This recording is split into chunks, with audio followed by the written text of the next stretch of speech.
जांच क्षेत्र में बसपा प्रतिनिधि मंडल ने कई पीड़ित परिवारों से मुलाकात की है। प्रदेश अध्यक्ष विश्वनाथ पाल के नेतृत्व में दल ने हाल ही में घटनाओं का जमीनी जानकारी लिया।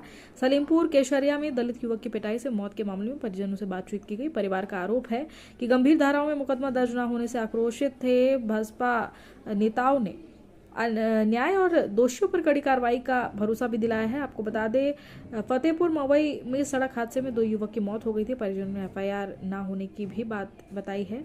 बसपा ने सभी मामलों में तत्काल कार्रवाई की मांग करते हुए कहा कि न्याय न मिला तो आंदोलन करेंगे।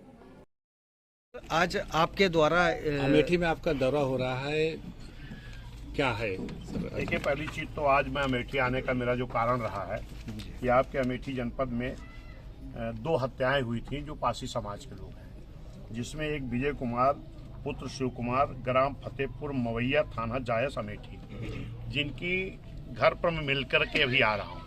इनकी पत्नी, इनके माँ, इनके पिता, इनके छोटे भाई ने जो बताया है कि अभी तक 30 तारीख की घटना, अभी तक इनकी एफआईआर नहीं हुई। जब मैंने कप्तान से बात किया, फिर यशो से मिल करके बात किया, तो उनका कहना है कि एक्सीडेंट से मृत्यु हुई। हमने कहा मृत्यु कैसे हुई ये तो मुझे भी नहीं जानकारी और ना परिवार वालों को जानकारी, लेकिन इसकी एफआईआर तो पहले करो। एफआईआर होगी, फिर आपका काम है कि जांच करो कि मृत्यु कैसे हुई है। तो वहां पर मैंने यशो से कहा, कप्तान से बात किया है और वहां भी उन्होंने आश्वासन दिया कि कल एफआईआर दर्ज करेंगे, जो अभी तक नहीं हुई। इससे लगता है कि पूरी तरह से सरकार में जंगल राज कायम है। दूसरी घटना, पीड़ित है हमारे हौसला प्रसाद, मृतक हैं, पुत्र रामपाल शकदहीरा मऊ मजरे केसरिया सलीमपुर थाना जायस फुर्सतगंज थाना इनका लगता है। इनकी एफआईआर दर्ज हुई है। इसमें भी जो बताया जा रहा है कि कुछ दबंगों के द्वारा मिट्टी खोदने को लेकर के उस व्यक्ति को बुलाया गया था और उसके बाद शाम को काम खत्म करने के बाद पैसा नहीं दिया गया मजदूरी करने का और मारा पीटा गया। फिर वो उसको भर्ती कराया गया और जिसकी मृत्यु, उसकी भी मृत्यु हो गई। लेकिन तब तक भी पुलिस की इतनी लापरवाही थी कि जिन धाराओं में एफआईआर लिखी जानी चाहिए थी वो नहीं लिखी गई थी, जो उनके घर वालों का कहना है। लेकिन बाद में उसकी मृत्यु हो गई, तब उसकी जाकर के धारा बढ़ाई गई। इस तरीके का जंगल राज कायम है। फिर मैं अभी आया हूँ, यहाँ हमारे ये भाई हैं, क्या नाम है, सत्यप्रकाश गौतम जी हैं। इनका ये जायस में घर है बहुजन समाज पार्टी और ये जायस एक नगर पालिका है, क्या है, नगर पालिका है।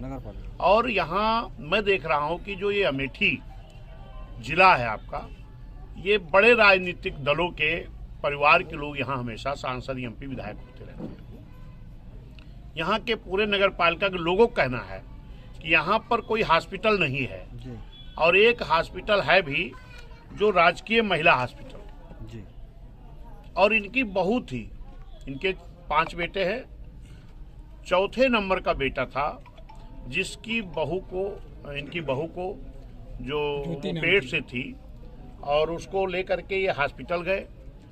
और यहाँ अगर शायद हॉस्पिटल चलता होता, जो राजकीय महिला हॉस्पिटल है, जो यहाँ के लोगों का कहना है कि अगर यहाँ वो हॉस्पिटल चल रहा होता तो इनकी बहू का इलाज हो गया होता। इलाज के अभाव में दूर लेकर के गए, उसकी मृत्यु हो गई बहू की।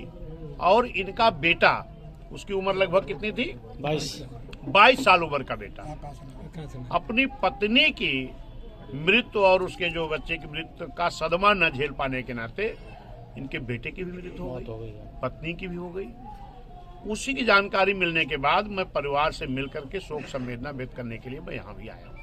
मेरे साथ इधर हमारे मंडल के और इस जनपद के सभी जिम्मेदार साथी भी आए हैं, क्योंकि ये जो दोनों हत्याएं हुई थी, इन हत्याओं की जानकारी मान्या बहन जी, जो हमारी राष्ट्रीय अध्यक्ष, इनको हुई थी। तो मान्या बहन जी ने बहुजन समाज पार्टी एक प्रतिनिधि मंडल, मैं विश्वनाथ पाल प्रदेश अध्यक्ष बीएसपी का हूँ, मेरी अगुवाई भेजने का काम किया था, जिसमें मिलकर के उच्च अधिकारियों से बात किया हूँ।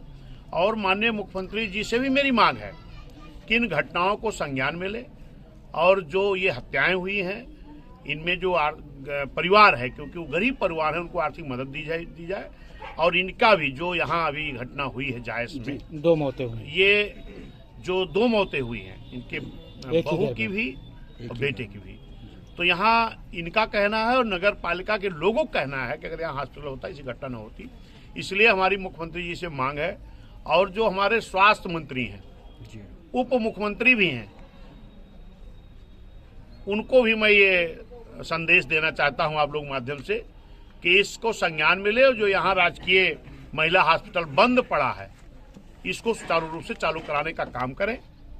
और जो यहाँ की जनता का मुझसे मांग है, मैं यहाँ के लोगों से वादा करता हूँ, क्योंकि माननीय बहन जी की जब गवर्नमेंट रही है 6 साल 6-7 महीने की गवर्नमेंट में लगभग 5000 प्राथमिक विद्यालय, कई हाई स्कूल, कई इंटर कॉलेज, कई पैरामेडिकल कॉलेज, होम्योपैथिक कॉलेज, तमाम हॉस्पिटल, तमाम कॉलेज, और यहाँ तक कि आपका तो ये जनपद भी, जो ये एक सुल्तानपुर एक बहुत बड़ा जनपद था, इस क्योंकि ये जनपद सुल्तानपुर का दूर का एरिया था, यहाँ रायबरेली तो यहाँ से बड़ा दूर पड़ता था, तो इस क्षेत्र को जिला भी बनाने का काम माननीय बहन जी ने कुछ अंग रायबरेली से, कुछ सुल्तानपुर से काट करके इसको जनपद बनाने का काम किया।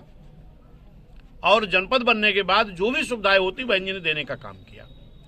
और मैं ये वादा करता हूं, जो यहाँ के लोगों की मांग है कि पुनः जब 27 पे हम लोग गवर्नमेंट में आएंगे तो जो इन लोगों के हॉस्पिटल की मांग है, मैं बहन जी से निवेदन करके यहाँ फिर से एक अच्छा हॉस्पिटल, नगर पालिका है, बड़ा हॉस्पिटल बनवाने का मैं अपनी सरकार में माननीय बहन जी निवेदन करके बनवाने का मैं वादा करता हूँ, ऐसा हमें अगर मौका मिला तो।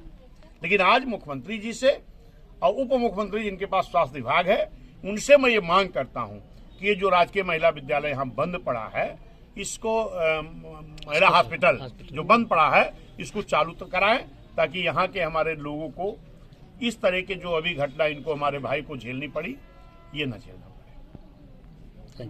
जी बहुत बहुत धन्यवाद।